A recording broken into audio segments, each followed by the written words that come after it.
Hello. मैं Manoj Kumar, assistant professor chemistry, government college Kota. आज BSc part first में हमारा एक महत्वपूर्ण टॉपिक जो यूनिट नंबर सेकंड का रह गया था, इसे यूनिट नंबर फर्स्ट और सेकंड दोनों में कंबाइंड कह सकते हैं, परंतु यह बिना किसी एग्जाम्पल समझाए आप नहीं कर पाएंगे। अतः इसके लिए अलग से समझाना मैंने बेहतर समझा। और ये जो नया लेक्चर आपका क्रिएट किया गया है, ये है electronic configuration of elements and effective nuclear. जो चार्ज होता है, प्रभावी नाभिकीय आवेश समझाने के लिए किया गया है। इसे कैसे निकालते हैं ये भी बहुत इम्पोर्टेंट है। इसे हम न्यूमेरिकल द्वारा समझेंगे भी।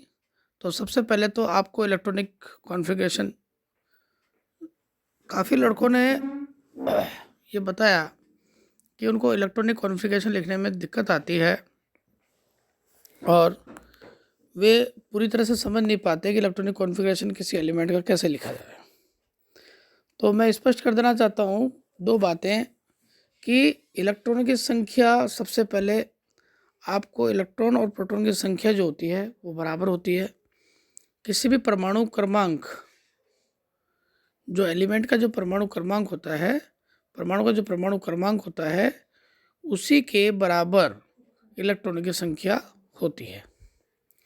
यदि वो चार्ज होता है, चार्ज में होता है, जैसे आपका कोबाल्ट +2 अगर हो गया, तो ऐसे चीज़ में, या फिर आपका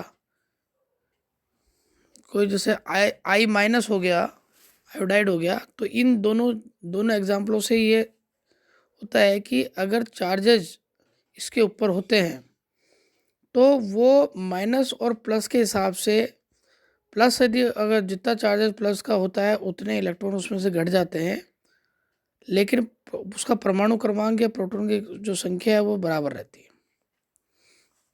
ऐसे ही अगर उसका माइनस, अगर उसका चार्ज होता है तो भी उसका परमाणु क्रमांक वही रहता है, अर्थात प्रोटॉनों की संख्या वही रहती है, परंतु इलेक्ट्रॉन की संख्या उसमें बढ़ जाती है।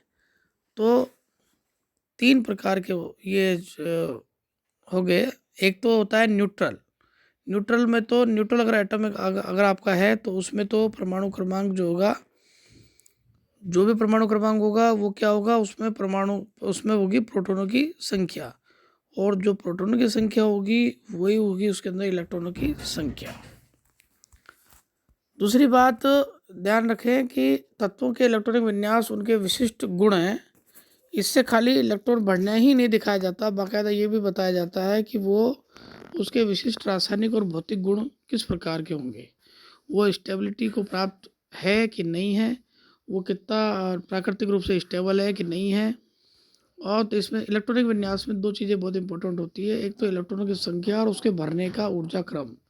देखिए, ये इलेक्ट्रॉन जो भरे जाते हैं, इसमें मुख्यतः बात देखी जाती है कि जिसमें ऊर्जा बढ़ते हुए के क्रम में ये इलेक्ट्रॉन भरे जाते हैं। तो पहला आता है हमारा इलेक्ट्रॉनों की संख्या। परमाणु में इलेक्ट्रॉनों की संख्या जो होती है, उनकी परमाणु संख्या Z के बराबर होती है। ये आपको बता दिया गया। एग्जाम्पल जैसे आपका पोटेशियम है ना, अब होता है K19। अब ये 19 परमाणु क्रमांक है इसका, ठीक है। तो ये सबसे पहले आप ये इससे कोरिलेट करेंगे कि अगर परमाणु क्रमांक उसका 19 है तो इसमें प्रोटॉन की संख्या कितनी है, आपकी 19 है। चूँकि इस पर कोई आवेश नहीं है तो ये क्या है, एक उदासीन परमाणु है, और इस पर क्या होगा, जो इलेक्ट्रॉन की संख्या होगी वो भी क्या है, प्रोटॉन के बराबर होगी, ताकि वो उसमें इलेक्ट्रॉन प्रोटॉन की संख्या जो बराबर होने की वजह से वो क्या, न्यूट्रल होता है। आयन क्योंकि इलेक्ट्रॉनों को खोकर या बाहर इलेक्ट्रॉनों को ग्रहण करके बनते हैं, अतः इलेक्ट्रॉनों की संख्या परमाणु संख्या तथा आयनिक आवेश की सहायता से निम्न प्रकार से निकाली जा सकती है। ये मैंने आपको अभी बताया कि अगर इलेक्ट्रॉनों की संख्या धनायन बनता है या ऋणायन बनता है, उस पर डिपेंड करता है कि उसके अंदर जो इलेक्ट्रॉन की संख्या वो कैसे निकाली जाती है। यदि पॉजिटिव वाला होता है तो हमेशा इलेक्ट्रॉन की संख्या जो होती है वो उसकी परमाणु क्रमांक की संख्या से क्या होगी, कम होगी। यदि वो ऋणायन है तो उसके अंदर ज़्यादा होगी। दूसरा पॉइंट आता है कक्षकों के भरने का ऊर्जा का क्रम। देखिए सबसे पहले इलेक्ट्रॉन उसमें भरे जाएंगे जिसकी ऊर्जा कम होगी, उसके बाद में उसमें भरे जाएंगे जिसकी ऊर्जा उससे थोड़ी ज़्यादा होगी। यदि एक बार ऊर्जा का बढ़ता हुआ क्रम कंप्लीट करने के पश्चात ही सिंगल सिंगल इलेक्ट्रॉन बढ़ने के बाद ही उसका हम पेयरिंग या युग्मन स्टार्ट करते हैं। हाइड्रोजन परमाणु में प्रत्येक मुख्य ऊर्जा स्तर के सभी उप स्तर समान ऊर्जा के होते हैं। अतः 2s तथा 2p की, 3s, 3p और 3d की तथा 4s, 4p, 4d, 4f की ऊर्जा समान होती है। नाभिकीय आवेश बढ़ने पर सभी उप स्तर नाभिक द्वारा अधिक बल से आकर्षित होकर उसके निकट आने का प्रयास करते हैं, लेकिन नाभिक की ओर से सभी कक्षक समान सीमा तक नहीं पहुंच पाते। कहने का मतलब ये है कि देखिए कि आप जैसे एग्जांपल रूप से आपका ये ऑक्सीजन का ले लेते हैं तो देखिए 1s, पहले 1s की ऊर्जा जो होती है ये हमेशा 2s से कम होती है, और 2p और इसके अंदर s के अंदर देखिए 2s और यह है 2p, तो जो s की जो एनर्जी होती है वो क्या होती है, हमेशा p से क्या होती है, ज़्यादा होती है। गलत। आप हमेशा इसमें ऐसा अंदाज़ लगाइए, यदि s का कंपेयर हम करेंगे तो हमेशा 1s और 2s, तो इससे पता लग जाएगा कि 1s की कम होगी, 2s की ज़्यादा होगी। परंतु 2p और 2s में जब हम कंपेरिजन करेंगे तो ध्यान रखो 2 + 0 और 2 + p का 1, तो कुल मिला के कितना हो जाएगा, इसका मान अगर हमारा प्राप्त होता है 2s के अंदर 2 + 0, जबकि 2p के अंदर प्राप्त होता है हमारा 2 + 1 बराबर 3, तो एनर्जी का लेवल किसका कमज़ोर हो गया, 2s का। और इस प्रकार से हम इसमें पहले किसमें भरेंगे, 2s में इलेक्ट्रॉन भरेंगे।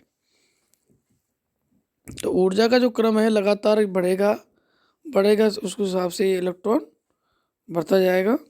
अब यहाँ पर ये देखिए कि ये देखिए अगर आपका मैग्नीज की अगर बात आती है तो सबसे पहले क्या है कि आपका 4s में आपने ये भरा, मैग्नीज की बात करते हैं, मैं देखिए 4s के भरा, और उसके बाद में आपने 1 2 3 4 5 अर्थात 25 इसका परमाणु क्रमांक है, तो सिंगल सिंगल सब इलेक्ट्रॉन भरा के आगे।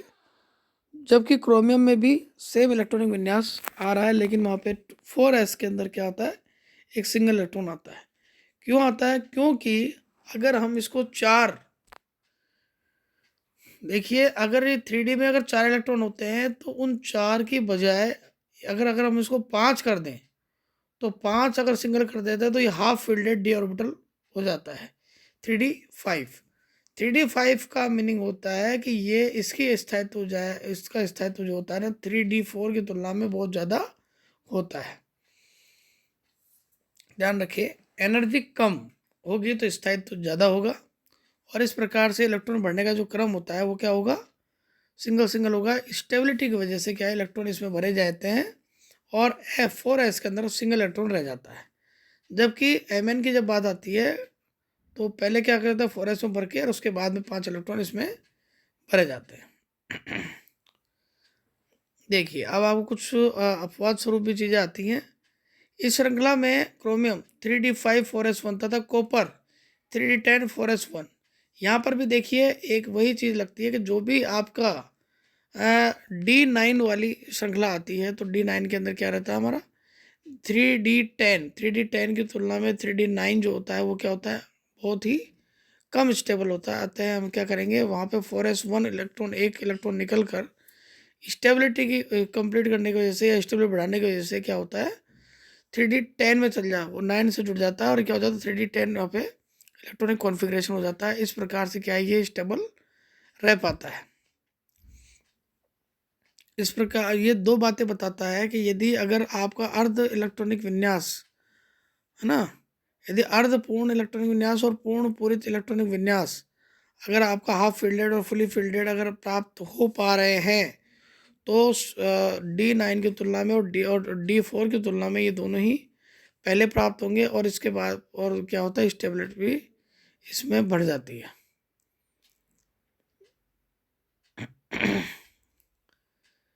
देखिए, चौथा आवर्त के तत्वों के इलेक्ट्रॉनिक विन्यास के लिए अगर बताएं तो 5वें आवर्त में भी Rb रुबिडियम है, उस 37 में आगंतुक इलेक्ट्रॉन 5s कक्षक में प्रवेश करता है। और सोन ये आप थोड़ा सा देख लेना कि इसमें साफ साफ बता रखा है कि किसके क्या कंडीशन हुई, परंतु दो बातों को हमेशा ध्यान रखना है। यदि कंडीशन हाफ फिल्डेड और भरे हुए की बन रही है तो पहले वो स्टेबल होगा, तो इलेक्ट्रॉन पहले उसमें भरे जाते हैं। और यदि फुली फिल्डेड जो होता है वो उससे भी अधिक क्या होता है, प्रबलता स्टेबल होता है। इस प्रकार इलेक्ट्रॉन पहले उसमें भरे जाते हैं। तो ये इलेक्ट्रॉनिक कॉन्फ़िगरेशन आपका लगातार क्या करेंगे, 1s2 2s2 2p6 3s2 3p6 4s2 3d10। तो ये क्रमशः जो होता है, ये क्रम जो होता है ना, ये आप इस क्रम के हिसाब से इसके अंदर लगातार बढ़ते जाएंगे। और एक बात ध्यान रखें कि ये यहाँ पर आप जैसे जैसे ये 65 या 63 की किसी की बात करते हैं, परमाणु क्रमांक की बात की जाती है, तो ये ब्रैकेट में जो लिखा रहता है ये उसके समीपस्थ जो, जैसे आपने एक्स ही लिखा है, जिनोन लिखा है, तो ये क्या है इसका, ये जिनोन के आगे आगे की सूचना जो है ना, वो इस प्रकार से दर्शाई गई है। जिनोन तक की तो आपको कंप्लीट है, अर्थात वहाँ तक का तो इलेक्ट्रॉनिक कॉन्फ़िगरेशन भरा जा चुका है, परंतु उसके आगे जो आपके इलेक्ट्रॉन की संख्या जो बच रही है उसको यहाँ पे केवल दर्शाया जा सकता है। तो दो प्रकार से होता है, या तो आप सब कुछ दिखाइए, या तो आप पूरा कंप्लीट से complete 1s2 2s2 2p6 3s2 3p6 4d10 4s2 4p6 4d10 5s2 5p6 ऐसे करते करते, और फिर उसके बाद में आप कोई भी जैसे 57 ये दिखाना चाहते हैं, 62 का दिखाना चाहते हैं, तो जिनोन के बाद में आप 1 2 3 4 5 6 7 8 इलेक्ट्रॉन और भरेंगे। और इस प्रकार से क्या, ये भरने के बाद में ये दिखाया जा सकता है इस तरह की भी, यह पूरा पूरा कंप्लीट इलेक्ट्रॉनिक विन्यास भी भर के दिखाया जा सकता है।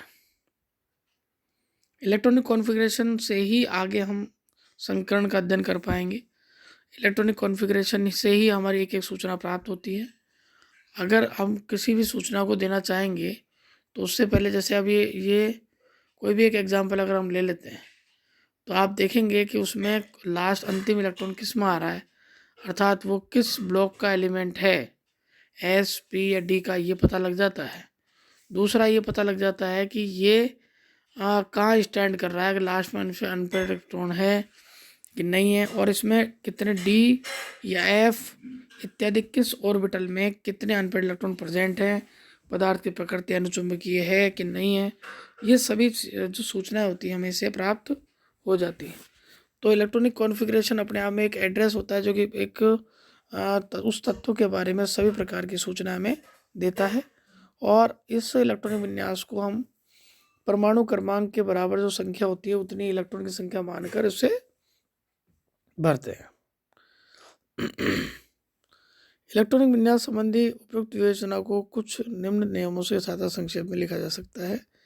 अकॉर्डिंग देखो, किताब में जो आपको बता रखा है कि अगर 18 इलेक्ट्रॉन है आपका, 1s से के बाद में फिर 2s में भरे जाएंगे, 2p फिर 3s में, फिर 3p क्रम में ही भरे जाएंगे। ध्यान रखिए, 1s को पहले कंप्लीट करने के बाद ही फिर 2s के अंदर बात करेंगे, 2p कंप्लीट होने के बाद ही फिर 3s में आएगा, फिर उसके बाद ही 3p में कंप्लीट करेंगे। जब 3p में कंप्लीट करेंगे तो एक बात तो ध्यान रखेंगे, 3p में हमारा px py pz इस प्रकार 6 इलेक्ट्रॉन इसमें टोटल भरे जाते हैं। अब p में जब 6 इलेक्ट्रॉन भरे जाएंगे तो इसके अंदर हम देखेंगे कि सबसे पहले p के अंदर क्या होता है, सिंगल जो अनपेयर्ड इलेक्ट्रॉन वो भरे जाएंगे, और उसके बाद ही क्या होता है, इसकी पेयरिंग स्टार्ट की जाती है। एक इसमें बहुत ही जो इम्पोर्टेंट चीज़ है वो ये है कि आप इसमें जितने भी इलेक्ट्रॉनिक विन्यास का जो दे रखा है, ये आंतरिक विन्यास माना जाता है इस आखिरी गैस विन्यास तक तो।